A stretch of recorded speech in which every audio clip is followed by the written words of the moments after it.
My name is Cooper Ray, and I stand for the resolution. A government has the obligation to lessen the economic gap between its rich and poor citizens.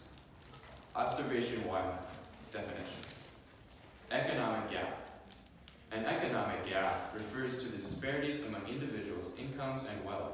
Source, Investopedia.com. Obligation, an act or course of action to which a person is morally or legally bound, a duty or a commitment. Source, Google Online Dictionary. Lessen, to make less or to diminish. Source, Google Online Dictionary. Observation 2, value. Our value today is that we ought to value the individual over monetary status. Observation 3, criterion. The criterion we'll use to measure today is human well-being. Observation 4, contentions. Contention 1, failing to lessen the economic gap is detrimental to the health and well-being of the population. Quote, there is a particularly large body of evidence linking greater inequality to worse population health.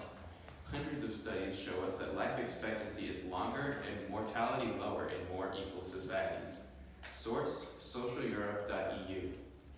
Summary, lessening economic inequality is essential for health. If we fail to lessen the economic gap, the well-being of our citizens and populace will be greatly diminished over time. Contention 2, inequality wastes human potential. Quote, the UNICEF Index of Child Well-Being is significantly higher in more equal societies. Educational attainment is higher, and fewer young people drop out of education, employment, and training. Source, socialeurope.eu. In summary, if we do not give people the tools or opportunities they need, it can cause the destruction of innovation and ingenuity, therefore leading to less advancements in technology and society as a whole in the future. Contention 3. Economic inequality can give wealthier people an unacceptable degree of control over the lives of others. Quote, if wealth is very unevenly distributed in a society, wealthy people often end up in control of many aspects of the lives of poor citizens, over where and how they can work, what they can buy, and in general, what their lives will be like. As an example, ownership of a public media outlet, such as a newspaper or television channel, can give control over how others in the society view themselves and their lives, and how they understand their society.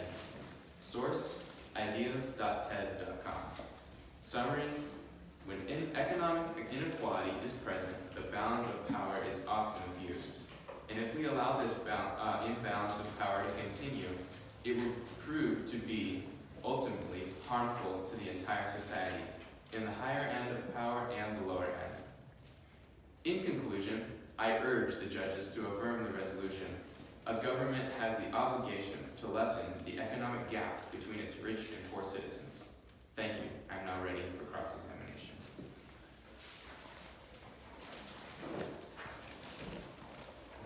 Good morning. Are the judges ready? You're ready? Okay. Can you please repeat your value? Yes, our value today is that we ought to value the individual over monetary status. Okay.